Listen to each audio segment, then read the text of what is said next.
Welcome મિત્રો, index ટ્રેડિંગમાં તમારું હાર્દિક સ્વાગત છે. આપ જોઈ રહ્યા છો બેંક નિફ્ટીનો ચાર્ટ. આજે બેંક નિફ્ટીનું ક્લોઝિંગ જે છે લગભગ જે છે 51,445 એટલે 51,450 આસપાસનું ક્લોઝિંગ માર્કેટે આપ્યું છે. આ એ લેવલ જે છે જે થોડા દિવસથી આપણે ડિસ્કસ કરી રહ્યા છે, 450નું લેવલ એની આસપાસનું ક્લોઝિંગ આજે માર્કેટે આપ્યું છે. હવે આ જે લેવલ જે છે એ એકચ્યુઅલી જે પહેલાં જે હતું એ રજિસ્ટન્ટનું કામ કરતું હતું. તમે અહીંયા જોજો, આ રજિસ્ટન્ટ લીધું છે, માર્કેટ અહીંયાથી નીચે આવ્યું છે, અહીંયાથી ઉપર જવા નથી દીધું. હવે માર્કેટ એને સપોર્ટનું કામ કરી રહ્યું છે, બરાબર છે. આ જે લેવલ્સ હતું બહુ ઇમ્પોર્ટન્ટ લેવલ હતું. આજે માર્કેટ એને એઝ અ સપોર્ટ તરીકે કામ કરી રહ્યું છે. હવે આવતીકાલે શું થઈ શકે આપણે એની જરા ડિસ્કસ કરી લઈએ. પણ તમે જરા જોઈ શકો છો કે માર્કેટ આટલા દિવસથી જે હોલ્ડ કરી રહ્યું છે, તમે જરા ધ્યાનથી જુઓ. માર્કેટ એક ટ્રેન્ડ લાઇનને પણ ફોલો કરી રહ્યું છે, બરાબર છે. લગભગ તમે જોઈ શકો છો લગભગ 22 ઓગસ્ટની આસપાસથી એક ટ્રેન્ડ લાઇનને ફોલો કરી રહ્યું છે. એ મેં ટ્રેન્ડ લાઇન એક વખત, 2 વખત, 3 વખત, 4 વખત, 5 વખત, 6 વખત, આટલી બધી વખત જે માર્કેટે ટ્રાય કરી ચૂક્યું છે આ લેવલ્સને, બરાબર છે. હવે જો 7મી વખત આવે છે તો પડવાની સંભાવના રહેતી હોય છે, બરાબર છે. તો આ ટ્રેન્ડ લાઇન જે છે એ ધ્યાન રાખજો આવતીકાલ માટે. આવતીકાલે શુક્રવાર છે, માર્કેટમાં શુક્રવારે કોઈક મોટું મોમેન્ટમ આવી શકે છે, કારણ કે શુક્રવાર છે, વીકેન્ડ છે, આટલા દિવસોથી નથી આવતું, આવવાની સંભાવનાઓ છે, બરાબર છે.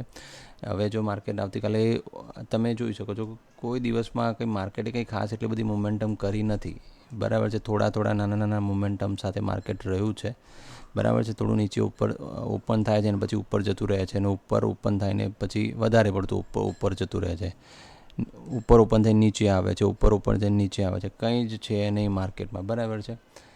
એટલે બહુ જાજો કમાવાના મોકા અત્યારે તમને નહીં મળ્યા હોય, એ સ્વાભાવિક વસ્તુ છે. પણ હવે ધ્યાન રાખજો કોઈ મોટી મોમેન્ટમ આવે તો કેચ કરવાનું ભૂલતા નહીં, બરાબર છે.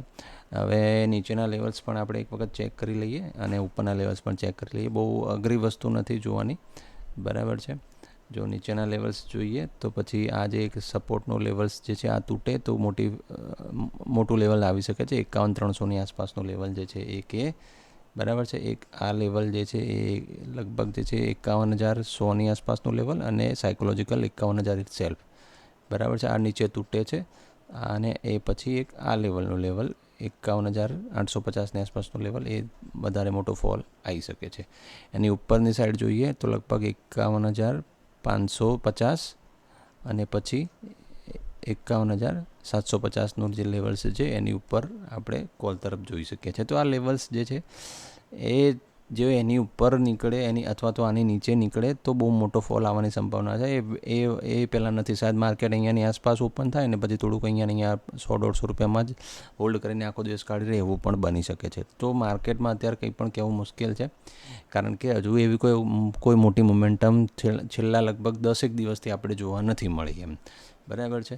10 દિવસથી માર્કેટ ઓલમોસ્ટ હોલ્ડ કરી રહ્યા છે. હવે આપણે જો ડેની કેન્ડલ જોતા હોય તો હું તમને એક ચેનલ બી બતાવી દઉં કે આ માર્કેટ જે છે ડેમાં એક ચેનલ બી ફોલો કરી રહ્યું છે, જે એક આ ટ્રેન્ડ લાઇન ફોલો કરી રહ્યું છે. એ તો મેં તમને બતાવ્યું, પણ માર્કેટમાં જો તમે જોશો તો તમને એક ખ્યાલ પણ આવી જશે કે એક ચેનલ પણ બની રહી છે. હવે ચેનલને જોવા માટે અચ્છા,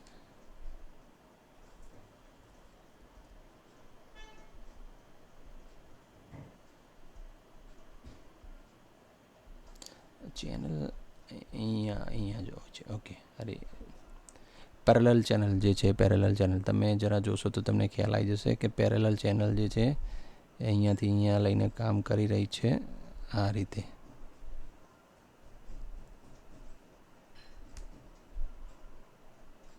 અને તમે નીચે થોડુંક વધારે એક્સટેન્ડ કરીને જોઈ શકો તો આ રીતે જોઈ શકો છો, બરાબર છે. ડેની કેન્ડલ જે છે આ રીતે કંઈક કામ કરી રહી છે, એ પેરેલલ ચેનલ, બરાબર છે. આ પેરેલલ ચેનલને તમે આ રીતે પણ જોઈ શકો છો કે આ રીતે માર્કેટ કામ કરી રહ્યું છે.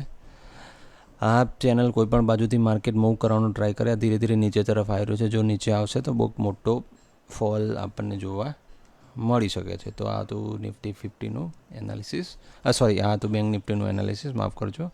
હવે આપણે જોઈ રહ્યા છીએ નિફ્ટી 50નું એનાલિસિસ. નિફ્ટી 50નું ક્લોઝિંગ જે છે લગભગ 25,145ની આસપાસ આવ્યું છે, માર્કેટ ખુલતાની સાથે જ ડાઉનફોલ આજે બતાવે છે. ગઈકાલે જે સ્ટ્રેન્થ બતાવી હતી આજે ડાઉનફોલ બતાવે છે. કાલે માર્કેટ આની આસપાસ આવીને પાછું ઉપર તરફ જઈ શકે છે, કારણ કે બાયર્સ ઓલરેડી માર્કેટમાં છે. નીચેની આસપાસ નીચે એટલે કે 25,100ની આસપાસ આવી 25,100ની આસપાસ આવીને નીચે સ્ટ્રેન્થ લઈને પાછું માર્કેટ અપ તરફ જઈ શકે છે.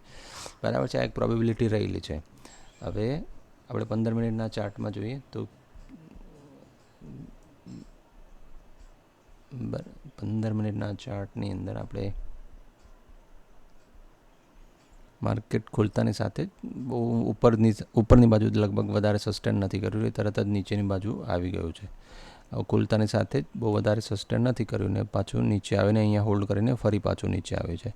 પ્રોબેબિલિટી છે અહીંયાની આસપાસ કોઈક ઝોન બનાવીને અહીંયાની આસપાસ માર્કેટ સપોર્ટ લે અને ઉપર જતું રહે 25,125ની આસપાસ. આ એક પ્રોબેબિલિટી રહેલી છે. બરાબર છે.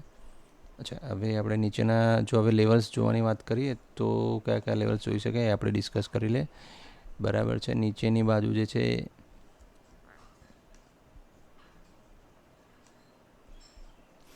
નીચેની બાજુ જે લેવલ્સ જે છે એ લગભગ એક આ લેવલ છે 25,100ની આસપાસનો લેવલ.